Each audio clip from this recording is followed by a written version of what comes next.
Hey everyone, welcome to the Withering Effect episode 133. Today's date is February 27th, 2022, and I am Duds, or Duds versus known to the rest of the interwebs. And I'm Jimbo. You may know me as Jimbo Slice 23.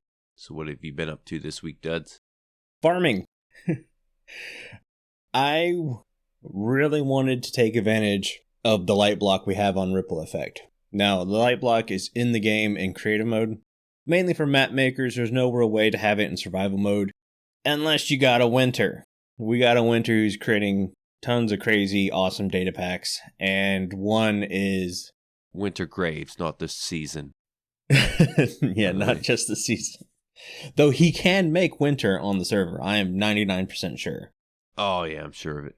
But yeah, so he's created a data pack that allows us to access the light block. I think it's 1 amethyst shard and 8 glow lichen. I'm not sure of the recipe, but that sounds about right. Yeah. So basically this entire episode was dedicated to being able to farm that. I found 2 geodes really close to, well, technically 3, but the third one was so far out of the way I just didn't even bother including it in the build. Mm-hmm. So I found 2 relatively close to each other, and I built a nice little room that has a glow lichen farm and stuff built into it. And then I also built a glow squid farm in the same area because it's so deep down in the world they spawn. And okay, glow squid spawning is a little messed up. Really? Oh yeah. Unless they've changed stuff that I don't really know about. One, you remember how you used to have stone nearby for the glow squid to spawn? Yeah. Don't have to have that anymore. It helps. Didn't know they changed that. The other thing is, you know how it needs to be complete darkness? Mm-hmm. Now, I'm getting glow squids spawning in a tank that has a light level of 10. Like everywhere. It's not even 2 or 3. It's a light level 10. And these glow squids are spawning in there. Yeah, I don't know. Yeah. So, like... They had to change something. Yeah, I've got this, what I call the glow squid tank, that's got axolotls in there swimming around to kill them. And then I've got a fish tank where the fish you quote-unquote saved and put in my my boat hole. Yep, I saved them. I saved those fish out of that hole. Good. And put them in their own aquarium. Hey. And it's all nice and cool and stuff. And then the glow squid spawn in there. And also, all the fish that you saved despawned. Really? They were doing fine in that hole, right? Yeah, they stayed in that hole forever. And then down there, I don't know if it's something to do with the lush cave biome or what. Maybe.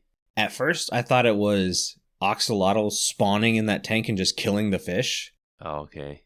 Because that does happen. They need that light level lower, right? The axolotl? They don't care what light level they spawn in. Oh, I thought it was lower light level. Well, it might be, but the way things are happening, I don't know. Yeah, squid are kind of ignoring it. Yeah, I tried to save all your fish, and they died or disappeared. Disappeared sounds better. Sounds better. I'm okay with that. Yeah. But it was a fun little time building. I got back to not having to worry about exterior builds. Like, I don't know why I keep forcing myself to build exterior style buildings. It's always such a struggle for me, and it really takes a lot of the fun out of the game for me. I just find myself continually dig underground and build something. So I need to think about this going forward in my season. Like, my entire season was supposed to be around this woodland village I was building, and now I'm getting tired of building exterior builds. Yeah. I've got 3 buildings, and that's it. It's always nice to jump outside your comfort zone a little bit, do some things different.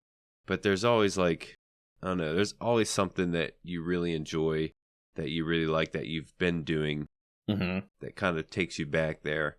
Yeah. I'm kind of in the same situation you are. There's things I want to do above the surface that I haven't got to yet because I'm more comfortable and I'm having a lot more fun building farms in the ground, and it just seems to fit a lot better. It's less, I don't know, less frustrating.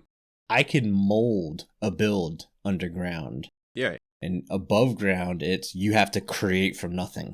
The inside and the outside have to be detailed in that sense. Yeah. But that's it for my week. Right now, my video will hopefully be out early next week. I think I only have like 5 minutes left in it. Okay. I was saving that to work on the Blaze farm with Carl, but he hasn't had time this week, and I haven't felt up to it this week. Work absolutely kicked my butt this week. We were shorthanded like half the week, so I was straight up exhausted. I didn't even stream on Friday. I came home, and I think I fell asleep at my desk at 8 o'clock before waking up at 11 and realizing I needed to go to bed. Oh, wow. Yeah, it was not fun. Yeah, that's been my week. How about you? Well, early last week after we recorded, actually, went out Monday to Amish country with my sister-in-law and her husband.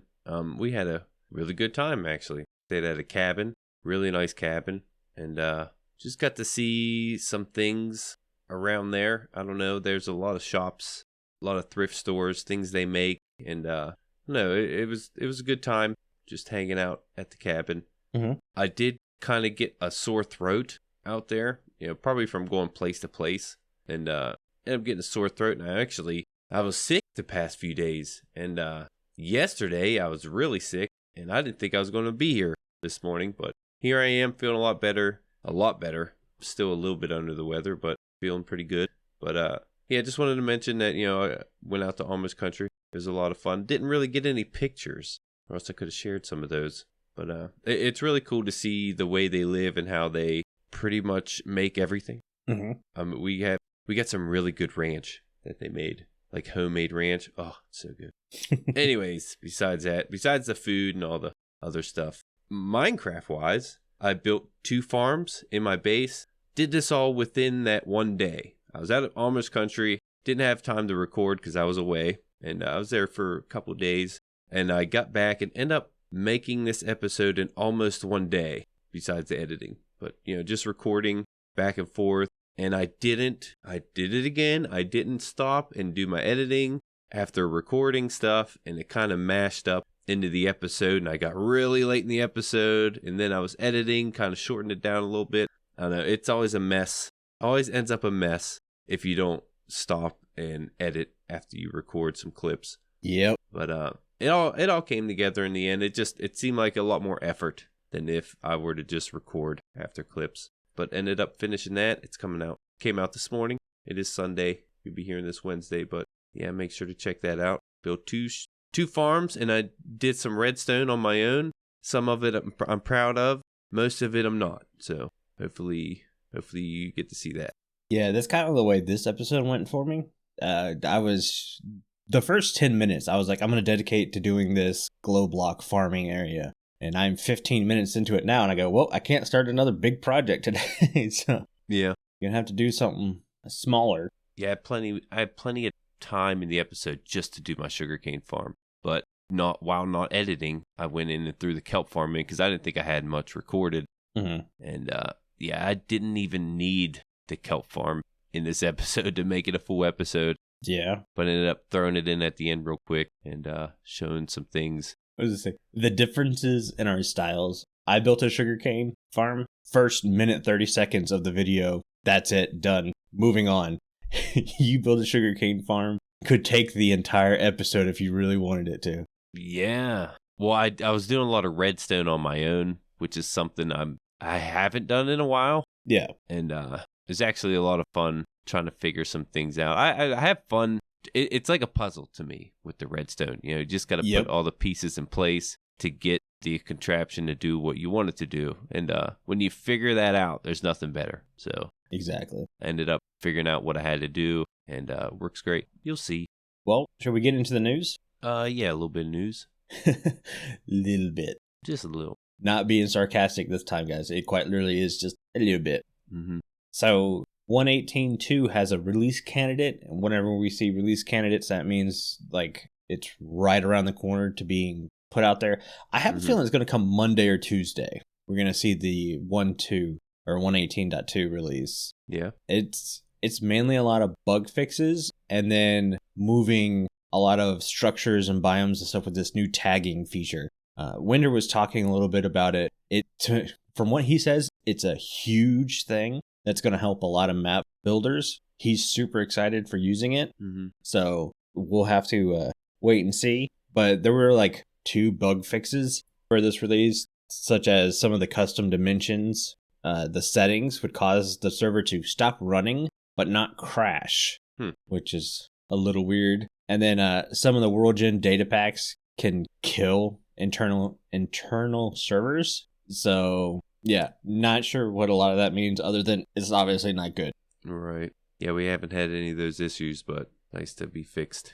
Yeah. I don't know if Ripple Effect's going to like immediately update to 1.2. I don't think it's going to affect us much. Yeah, I'm usually on board for, wait for Replay Mod and Optifine to catch up. Exactly. Before switching over. We use those tools so often. Yeah, and we actually have, server data pack that relies on Optifine. So if it's not compatible, 18.2, then there's no reason to switch over. Yeah. But where we've been finding more interesting news is from Twitter. Yeah, Kingbdogz, actually. Yeah, I'm just going to take a couple of snippets from some of the things he has tweeted lately. The first thing being, it sounds like I was correct in the fact that they don't like the loot in the ancient cities. As he tweeted out, loot in ancient cities just isn't worth the risk of encountering wardens right now. So to me, that makes it feel like, yeah, the loot was just a placeholder, that it is going to be better. Yeah, that's a pretty big tweet. What we were saying, that, Swift Sneak just isn't worth going down there. There has to be more than just that, because that's the only thing unique down there that you can get. Yeah. And what says even more is the fact that we both said Swift Sneak is going to be one of those you need to have enchantments, but yet it's need to have, but not worth encountering a warden. Yeah, and the fact that you have to put it on your boots is, it takes away a lot of enchantments. But we also have a tweet from Kingbdogz that has actually stated that Swift Sneak needs to be on leggings. Yes. We mentioned that, and I'm pretty sure they're looking into that, putting it on the leggings instead of the boots. A lot of people have been stating Swift Sneak should be on leggings, and I think it's a brilliant idea.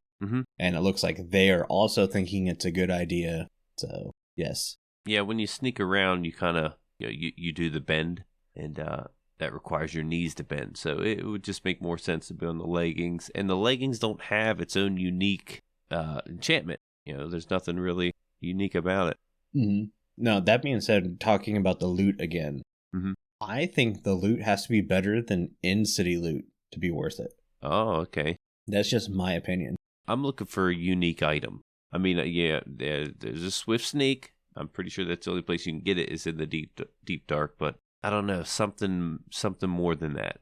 There's another piece of loot down there that people need to get in order to advance in the game. I'm thinking something to help with deep slate mining. That's the first thing that comes to mind when I think of the ancient cities and loot. Maybe something to help us with deep slate mining. Now, I'm going to be the other side of that.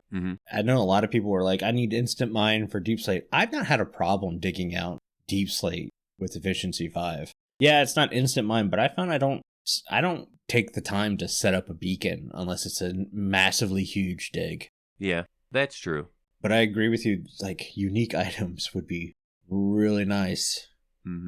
Question is, like, you think of in cities, you have shulker boxes and elytra. Those are two of the biggest items in the game. Right. How do you beat that in the deep dark? Well, I should say ancient cities, because deep dark isn't... An ancient city is in the deep dark, but an ancient city doesn't have to be in every deep dark. Right. Yeah, and I don't think it's supposed to be end game type of structure. I mean, the end is what it is. It is what it's the end. Yeah. I feel like you should get the best loot from there. Oh. Having said that, the ancient cities, I mean, you can get there before the end. Why would you get the best loot before you get to the end of the game? Yeah. But there's also that room with the frame that could be a portal.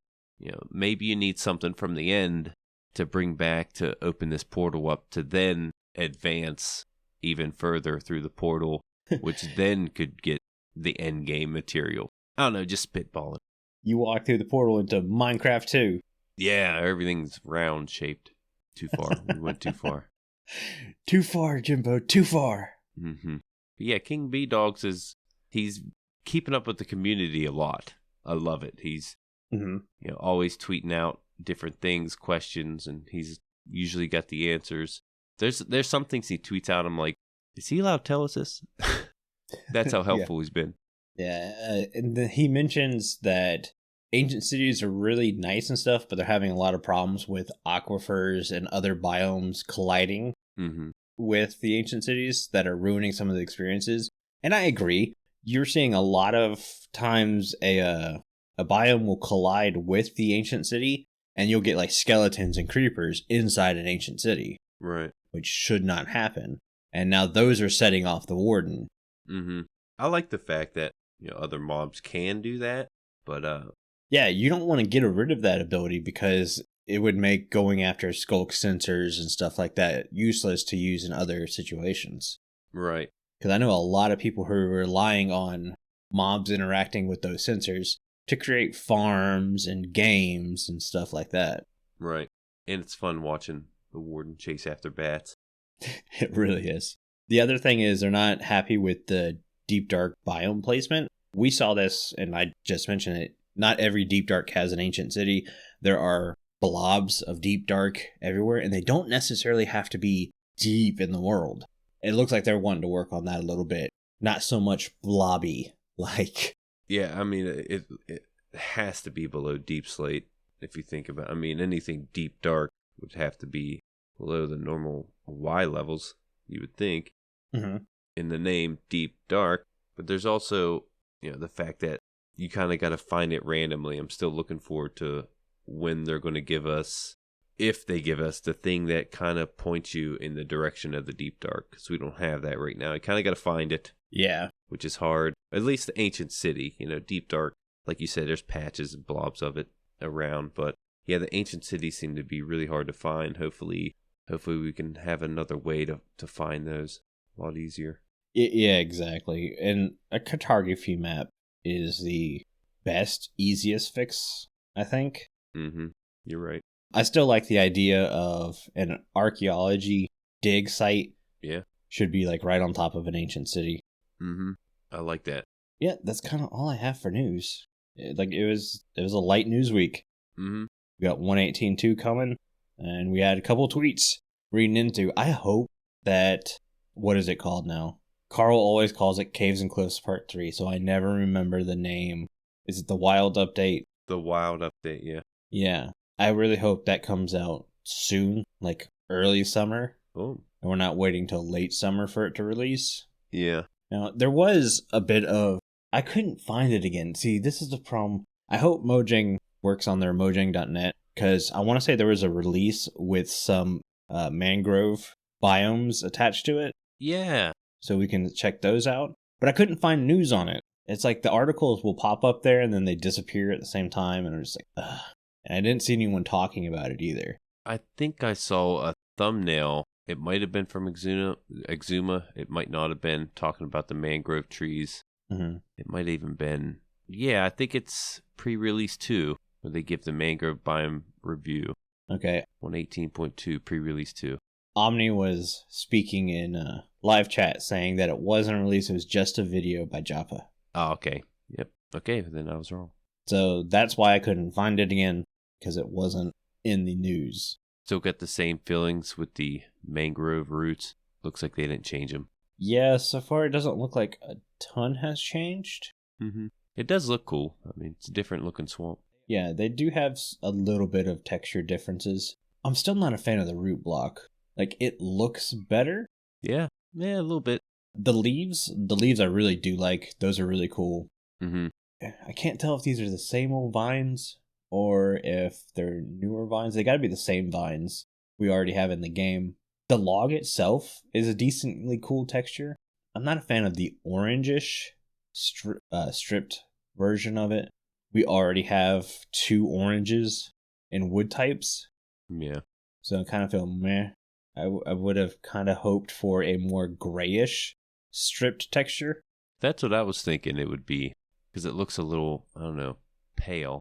Yeah, but it's better than it was. I will say that. I'm still just not a fan of the root block.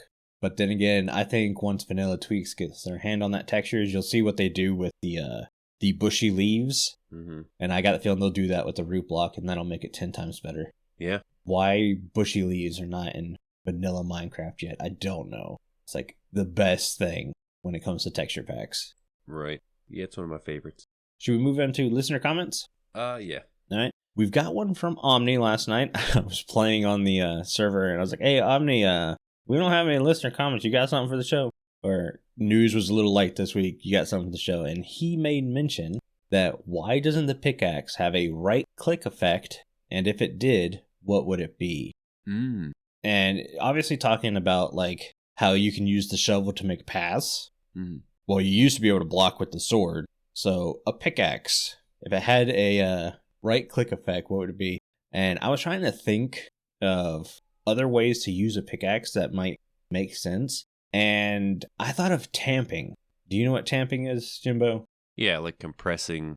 Right. At first I thought maybe you could make a path block using the tamping. Like if you don't want to break out a shovel, you could just tamp with your pickaxe. It wouldn't be as fast as using the shovel, but you'd still be able to do it. But the big thing that I thought was really cool would be, say you're standing on a block that has an air gap below it. You could tamp that block down one block or one place without having to break out a piston. Kind of just move it. Maybe you could also do the same thing if it was in a wall. So it would give you the functionality of a piston, but obviously a piston would still be way more useful in 90% of the situations. Yeah, it's kind of like a quick fix. Yeah, if you needed a quick fix, you don't want to have to break out a piston or go craft one. You could use your pickaxe and tamp it down or to the side, and it would move it one block. That's not bad. Be useful. I thought that was a really cool idea. Yeah. When I think of pickaxe, I think of, what it could do. Of course, it breaks blocks. What if you could use it to get the cracked variant of each brick? You just right click. Oh, that's a really good idea too. I mean, you as of right now, you throw it in the smelter and it cracks it for you. You're using a lot of resources in that sense. I think you gain XP that way. Anytime the furnace uses it. But yeah, I just feel like right clicking with the pickaxe would give it, a little ding, crack it, and then you can mine it. It's like a different, you're not quite mining it, you're just cracking it. That's a really good idea. I like that. But that would take the whole smelting away, which I'm okay with. Usually I don't do that anyway. Yeah. Well, especially now that coal's 10 times harder to come by. Yeah, that too. I had this talk with Casey. It's like redstone and coal are some of the rarest blocks in the game. He actually confirmed what I said earlier. He went mining or whatever, and he found more diamonds than redstone. Yeah. When I made my storage, I had to go look for more redstone because I ran out. I never pass it up now. I'm down to 6 blocks of redstone. Or not 6 blocks, 6 stacks of redstone. Ooh. I have a good bit now because I never pass it up without mining it now. That and coal. When I put it out there, we have the foursome shop that sells redstone components, but they don't sell redstone. What? Yeah, what's that about? What's that all about? What's that about, guys? God, I'm gonna have to go make my own witch farm. Thank you for that question, Aubni. That comment came from, it came from the Ripple Effect server, not the Discord. But the Discord is the only place where you can talk to everyone who works on the show easily. Just take Casey's word for it. Hello there, crafters. Casey Plays here. The Withering Effect Discord is a big part of the show. It's the first place the team look for listener comments, and the only place to vote in Mending Minecraft. If you've been thinking about joining for a while, now is a great time to get involved in our amazing community. Just follow the link in the show notes. Thank you for the Discord ad, Casey. Speaking of the Discord, it's the only place you can get involved in our Mending Minecraft vote. This week we asked you to choose between one of 3 items for us to discuss and improve, and your choices were name tag, lead, and potions. And the winner of Mending Minecraft this week is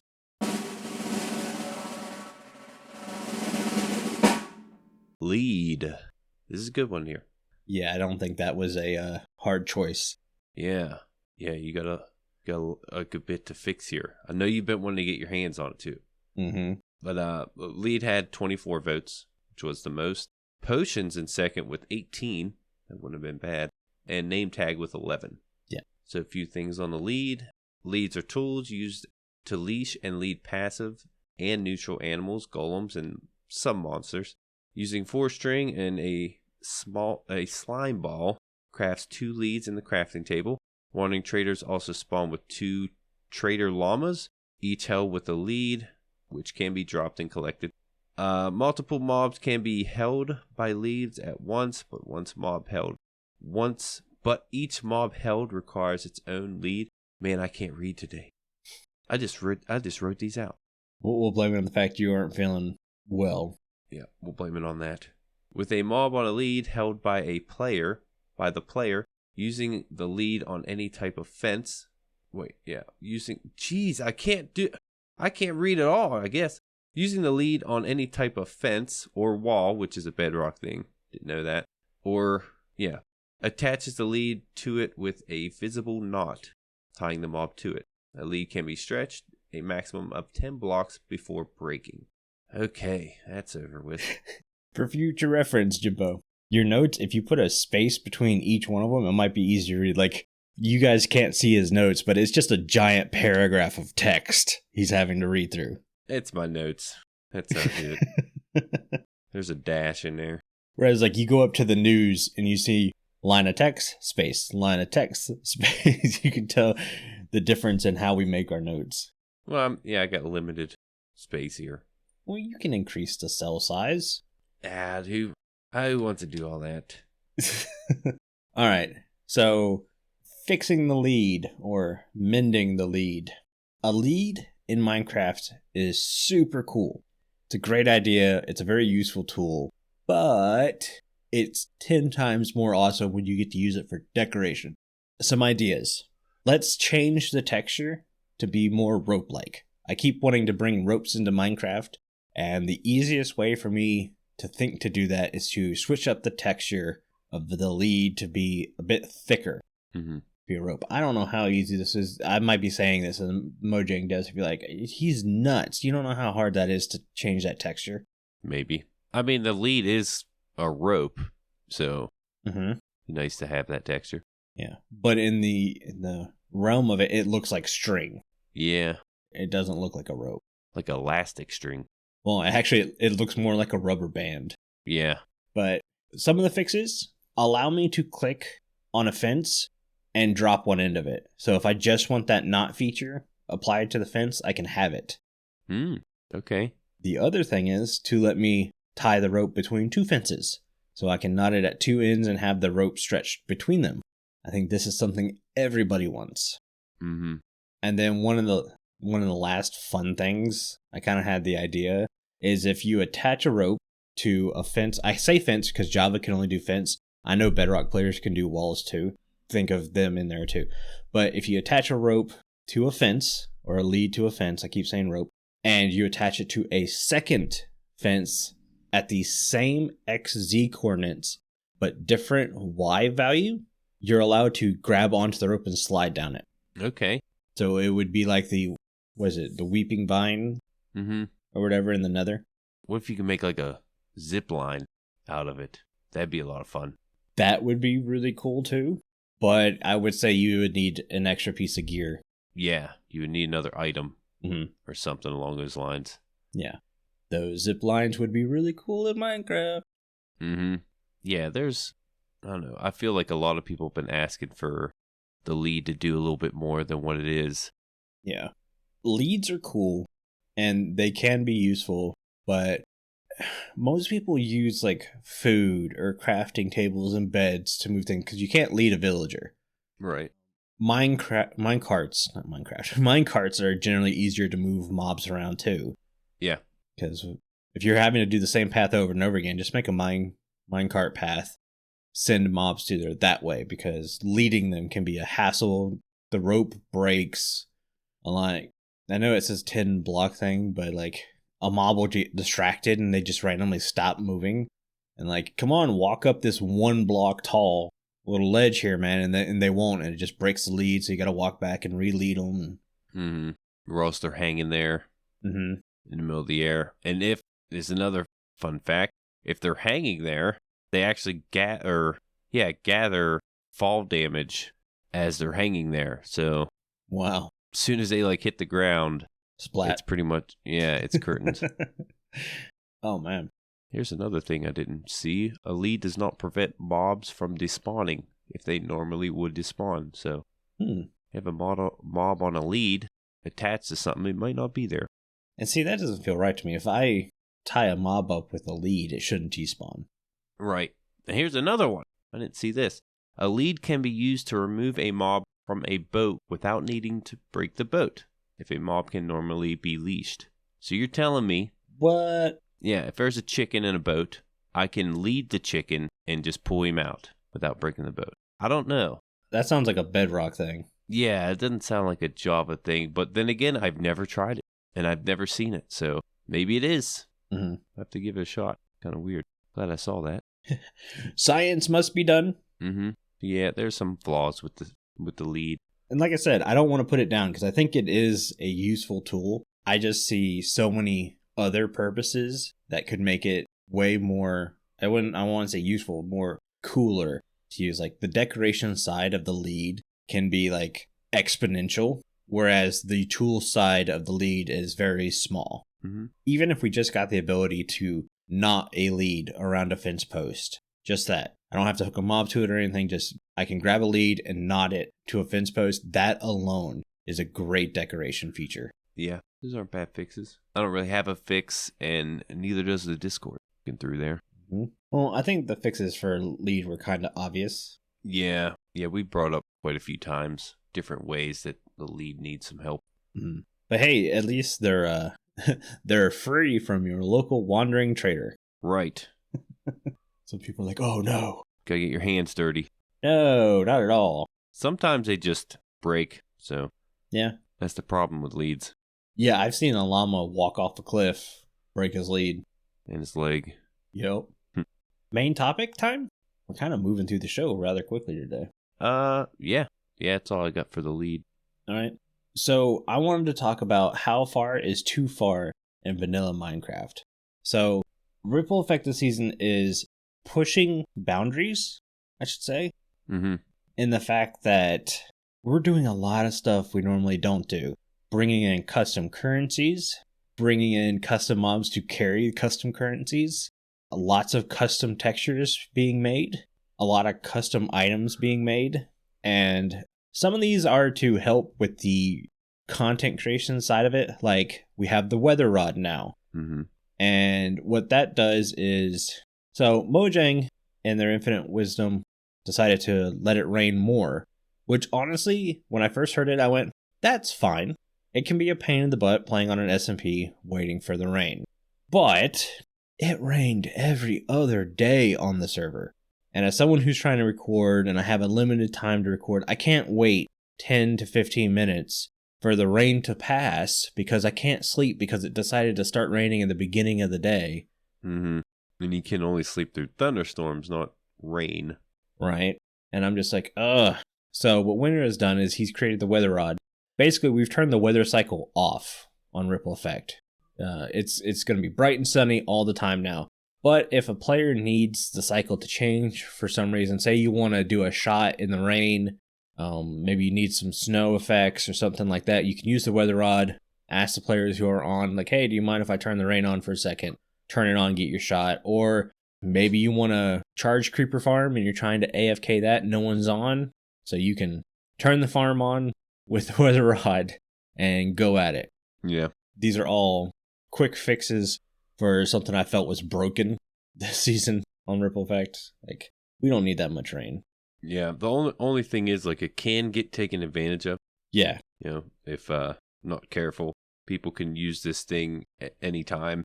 It's nice to, I don't know, communicate with all the other members. Yes. Let them know when you want to use it or if you can use it.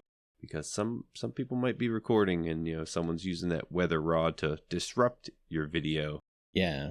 Instead of, you know, yeah, it's nice because it's the weather's nice all the time. But if someone uses it, you know, and you're not ready for it, it could be, it's like a double-edged sword. Well, it should be obvious. Like if you're playing on an SMP and you're getting ready to change something for every person on the SMP, you should ask before doing it. Yeah. Because you're right, you don't know if someone's recording or not. You don't want to ruin their take because you wanted to charge a creeper real quick. Yeah. That being said, it looks like Winter's adding something else to the server where the channeling trident no longer needs a thunderstorm to be in use. Ooh. So every time you throw it and hit a mob, it'll hit them with lightning now. I think what it does is it activates the thunderstorm for the like single tick of it hitting the mob. Okay. To activate the lightning. Now, would you say the whole weather rod and the channeling with no lightning, would that be too far in vanilla? The weather rod I understand because it's a hot fix for something we can't control. Mm-hmm. And a lot of people, not just me, have been kind of complaining about the rain on the server. The channeling on the trident might be too far, but it's one of those things where I'm just not going to use it. It's not like one of those where you should start complaining, like, no. It's like, no, we're already pushing how far Ripple Effect is from vanilla. It's like, if you don't like it, just don't use it. I still think the trident's kind of a wimpy weapon anyways. The fact that channeling can be now active all the time is something I felt should have been in the game anyways. Yeah. But it's not something I'm going to take advantage of. It's just not, it's not part of my play style. Yeah, I have a couple tridents that actually do one or the other, channeling and riptide. It's nice to use the riptide in the rain, but I've never... Well, first off, I think the whole weather rod thing is like across the line. We kind of cross the line right there. If we're able to manipulate the weather, takes you out of vanilla. Having said that, though, it doesn't really... I don't know, you don't have to use it. Yeah. And it doesn't really take away from your gameplay or your Minecraft experience. I don't know, besides, the thunderstorms, waiting for the thunderstorm, getting, that challenge of getting the charge creeper with the channeling. So I don't know, you're jumping over the line right there in that sense. And this is where I also come in, like, we're not full-time YouTubers. We can't sit down and say I'm recording all day today. If I sit down to record, I have maybe 2 hours to get in some recording time. And that's it. So if I needed a thunderstorm, I need thunderstorm within a 2-hour window. That's rare. That's hard. Right. Even with the new weather cycle. That's true. So there's the opposite of that coin. It's also the fact that not a lot, but some of these features that come from the modded community make it to the game. So you have that, oh, this is modded. This isn't like Minecraft. I don't like it. And then it becomes part of the game. Well, now what? This is a thing now. You have to like it. It's in vanilla Minecraft. Kind of like the, one player sleep type of deal. It's in there now. Like, we can use that. It's not considered cheating.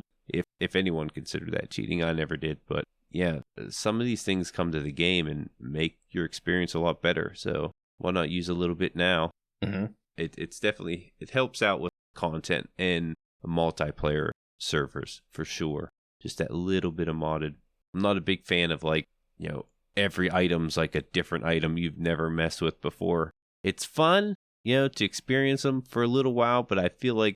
Yeah, exactly. Yeah, I feel like the modded just gets old after a while. You move on to another mod pack, so...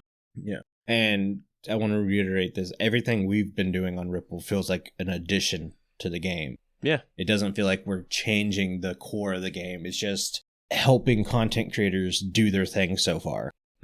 It's nice to experiment a little bit with the SMP. Yeah. We've done vanilla for the past so many years. Yeah, 4 years. Well, over 4 years. Yeah. Why not switch it up a little bit? Yeah. And like you look at Ripcoin, our custom currency, I've felt that that's been a huge improvement over diamonds. Yeah. Diamonds are essentially worthless on the Ripple Effect server right now. Everyone has villagers you can trade for. I can trade for an entire diamond set of armor and tools with just 3 villagers at my base. Okay. They all trade iron too, so I have them linked to my iron farm. So I literally just grab 5 stacks of iron. I go through and I trade all the iron with the 3 villagers. That gives me a stack plus 32 emeralds. And then I just trade those same emeralds for all the tools and armor. Yeah. Like, that's how easy it is for me to create replacement gear. And you got the grindstone. If that, what you're trading for has enchantments on it, you can always take it down to nothing. Yeah, the enchantments aren't great. I don't have library villagers yet, librarians. Mm-hmm. That will hopefully be coming soon. But it's one of those where I gotta build a structure above the ground. And I know how the interior of the building needs to look. I just don't know how the exterior. I might just build the interior, get it in place, and then go, okay, I need to put a shell on this somehow. Yeah. I feel like villagers are more modded than most of the game. Yeah. There's a lot to do with the villagers. You can get pretty much anything. You can trade anything to villagers nowadays. And yeah, that feels modded right there, just because it's such an OP mob with the villagers. Oh yeah, for sure. But hey, it's legal. This is Minecraft. it's legal in Minecraft. Yeah, you work with what you get. If the mechanics work like this, then that's the way it's intended. Though I did notice some tweets lately that have been expressing how the mods or the mods of the game. Am I saying that right? The creators of the game, developers. The devs. There you go. The devs, yeah. They have a certain way they want the game to be played, and that's why they implement these mechanics. And, like, for instance, the Warden. You go down there, as of right now, like the tweet said, there's no reason to go down there and fight the Warden. Yep. And there's no reason to really kill him. He has what, over 200 hearts or something like that? Something ridiculous. 250. Yeah, so why? There's no reason to kill him. I think the developers intend the gameplay to, just work around him. So, yeah, they set these mechanics to challenge you in certain ways to make the game a certain way. I don't know if I explained that right. And the big thing is the Warden doesn't drop any XP. Yeah. And you would think a mob with that kind of health would drop an absolute ton of XP. Like, look at the dragon. I think the dragon has maybe 2/3 of the hit points the Warden does, and it drops massive amounts of XP. Now imagine the amount of XP a Warden would drop, and now imagine how easy it would be to farm said Warden. Right. You build a block or a platform up in the sky, surround it with skulk sensors and what's the screaming one? Shrieker. And you just run around spawning Warden after Warden after Warden. I don't know if they take fall damage. That'd be nice to know, but you can get them drop down a drop shoot to where they're one hit it a couple times with the sword in the ankles, and now you have a massive XP farm.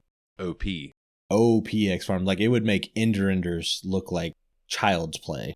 Yeah, developers definitely balance these things out to where you can't do that, at least most of the time.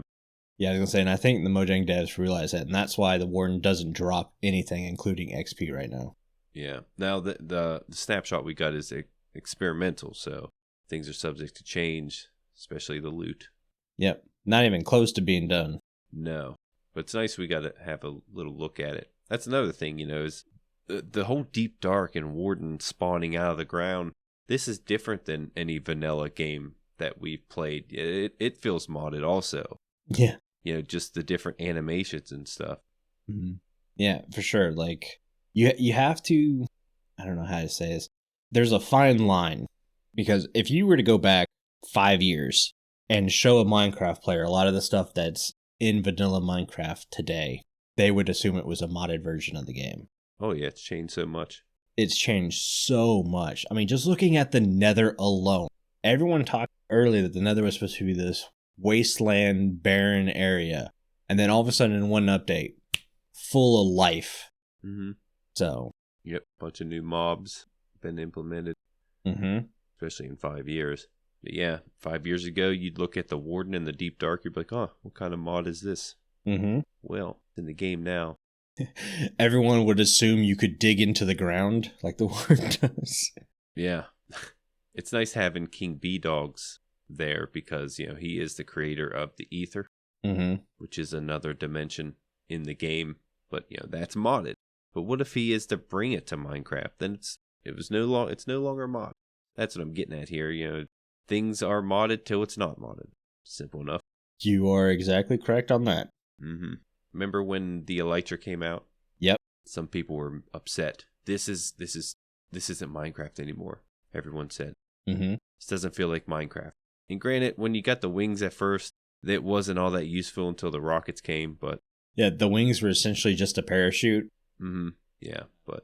Well, and then people started realizing you could punch to bow yourself to propel yourself forward. Mm-hmm. And then everyone became pin cushions. Yep, I remember that. And then we finally got rockets. Pretty nice. Mm-hmm. Yeah, but all that would be considered modded. Every update that comes out gets a little more modded, but it's not modded. It's in the game.